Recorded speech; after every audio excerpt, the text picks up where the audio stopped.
Что ж, я всех приветствую, друзья, на канале. За окном уже резко стало по-осеннему, заканчивается уже скоро 2023, и вот, наверное, я думаю, можно подвести черту в этом видео о том, какую же видеокарту можно назвать самой оптимальной сейчас и на 2024. И при этом с вами определимся, что лучше взять, купить там в среднебюджетную сборку из видеокарт тех, что имеется в продаже. Да, такую видеокарту, которая потянет все на ультра с лучами и не только Full HD, но и в 2К тоже без проблем. И, конечно, судя из представленных моделей, на мое личное усмотрение замыкает нашу среднего бюджета видеокарты RTX 4060 и 4060 Ti. Именно эти видеокарты сегодня по цене-производительности закрывают основные потребности для большинства геймеров. 4060 и 4060 Ti ставят буквально в большинство самых новых компьютеров, именно, еще раз подчеркну, новых сборок в диапазоне от 60 до 100 тысяч рублей. Причем, что самое интересное, люди, кто имели прошлые видяхи, типа там 3060 или 3060 Ti, продают их и потом доплачивают сверху малости, берут именно 4060 или 4060 Ti. И всего лишь с одной целью, что просто перейти на DLSS 3 версии с генерацией кадров, а местами даже проверить новую DLSS 3.5, что появился в Киберпанке буквально неделю назад. Там прирост производительности против прошлой DLSS видеокартах 30-й линейки буквально на плюс 50%. Так что за те же самые денежки, ну там плюс-минус, мы получаем у 4060 и 4060 Ti ниже температуру самой видеокарты, потому что меньше теплопакет против 3060 и 60 Ti, а значит, что и блок питания тоже второе подойдет вполне простой. Ну и, конечно, третье — это наличие DLSS 3 версии и Frame Generation, тоже это дает заветный прирост. В этом видео мы сравним две видеокарты, обычную 4060 и версию Ti, посмотрим, насколько велика между ними разница и стоит ли переплачивать за версию Ti, то есть Titanium. Вернемся к теме нашего видео. Итак, я думаю, про 4060 не стоит повторно рассказывать, я уже снимал видео об этой видяхе на канале, а вот 4060 Ti от Polit у меня еще не было в видео. По сути, знаете, что 4070, что 4060 политовская и даже 4060 Ti в качестве модели Dual, это на внешний вид они все имеют одну и ту же конструкцию, и сложно различить, что из них там 60, что Ti, что 4070, хотя есть все же вот небольшие отличия. У версии 4060, насколько я помню, подрезан коннектор PCI Express, все же там 8 линий, и поэтому он такой довольно небольших размеров, и в то же время у 4060 Ti стандартных размеров коннектор 16X. Вот и все, в принципе, визуальные отличия. Полностью пластиковый корпус и бэкплейт защитный тоже пластиковый, и все в этой карте указывает на ее бюджетность, поэтому эта модель 4060 Ti и стоит меньше всех, потому что политовские видеокарты в бюджетном сегменте продаются вот в этом случае больше всего, потому что цена и качество определяют. И тут я даже не знаю, что можно требовать от видеокарты, если она самая дешевая. Компания стремится удешевить все буквально абсолютно, что было дешевле, но все равно в этой модели видеокарты есть нормальное качество сборки, хоть и полностью пластиковый корпус. Однако у нас имеются большие 90 мм вертушки на охлаждении, нормальная шина, битность, неподрезанные 16 линий PCI Express, 8 видеопамяти, более чем хватит для Full HD и даже 2К. Ну и съедает карта при этом скромные 150, ну может там 160 Вт максимум. В этом же видео я буду сравнивать 4060 Ti от Polit за 49 тысяч против обычной 4060 от Gigabyte, которая стоит 46 тысяч. То есть буквально вдумайтесь, разница в смешные 3000 рублей, но это 4060 Ti и обычная подрезанная по всем понятиям самая стандартная 4060. Так что я думаю, здесь вы понимаете, почему люди берут именно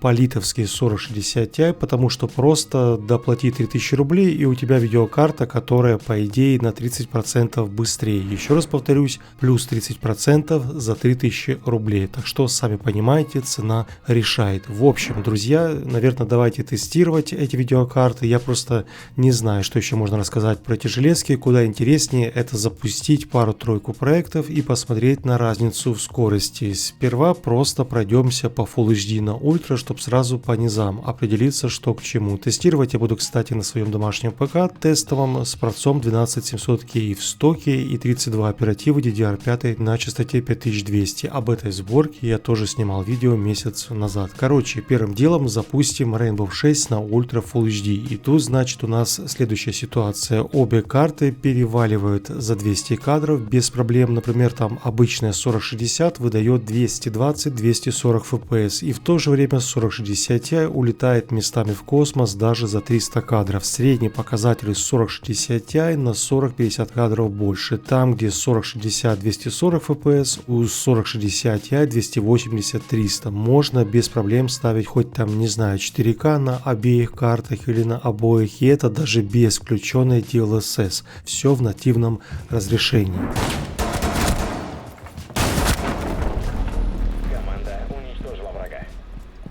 Окей, друзья, идем далее. Теперь чуть повышаем требования к железу, то есть к видеокартам, и проверим третий Ведьмак на запредельных Full HD, но с включенной трассировкой лучей плюс генерация кадров и DLSS в режиме качества. И вот тут уже, смотрите, интересная ситуация. Да, обе карты в целом выдают больше 60 FPS, и 4060 скачет то есть в среднем от 60 до 80, но в одинаковых локациях все же 4060 Ti на 20-25 кадров или даже 30 FPS больше отрисовывает. Это и есть те самые плюс 30% за 3000 рублей. То есть, если учесть, что обычная 4060 уже на ультра с лучами, ну почти с трудом удерживает 60 FPS в некоторых сложных локациях, то 4060 Ti напротив имеет запас, и даже можно сказать, что 4060 Ti можно запустить в 2К или QHD, а вот обычную 4060 уже комфортным остается только Full HD. В 2К у нее уже не будет шансов получить 60 FPS. Вот тут и возникает вопрос. Вопрос в том, под какой именно монитор вы собираете себе компьютер, точнее под какое именно разрешение экрана вашего монитора. Это очень важно. Если у вас обычный Full HD, то вам хватит и 2060 супер старенькая, но если речь идет про 2К или там, не знаю, ультра широкий формат 21:9, там уже весь упор, как правило, идет на видеокарту, нежели на процессор, а в 4К так вообще на 70% все зависит от видеокарты. Поэтому, друзья, следующим тестом я решил взять Киберпанк и оставить для примера только 4060 Ti, чтобы показать предельный потенциал 4060 Ti Full HD, 2К и даже в 4К на ультра с лучами и так далее. Про 4060 мы и так уже в принципе все поняли. Эта карта идеально созданная для Full HD, чтобы было стабильно 60 FPS там на супер ультра настройках, но из-за шины этой PCI Express и битности ее лучше и оставить для родного разрешения Full HD. Это ее идеальное место. А вот 4060 Ti будет явно мощнее. И как видим, даже на ультра с лучами и DLSS баланс, что Full HD, что в 2К фреймрейт не понижается меньше 80, возможно там 90 кадров. Это очень серьезные настройки, буквально почти самые запредельные, кроме Overdrive. И все же есть еще предел, и это для 4К. И вот тут уже я выставил наконец-то 4К, и как бы не получается стабильные 60 кадров. В среднем примерно там 40, возможно 50, местами 55. Да, можно пройти игру даже в 4К на ультра, но видно, что не хватает чуток 8 видеопамяти, и появляются такие мелкие статоры, и картинка становится не совсем плавной, а с микрофризами. Однако никто, еще раз напомню, и не планировал выпускать 4060 Ti именно по 4К на ультра в Киберпанке. Это больше задача, скажем там, для 4070 Ti или даже для 4080, но тем не менее видеокарта с 4060 Ti не выдает нам, знаете, там 10-15 кадров, а вполне хоть и топорный, но 45-50 FPS в Киберпанке с лучами в 4К. Это очень важно. Если вспомнить, как сильно просаживался Киберпанк, например, скажем там в 3060 Ti с DLSS прошлой версии, то там в 4К на ультра было что-то в среднем 15-20 кадров, но точно не 45-50, так что все равно 4060 Ti остается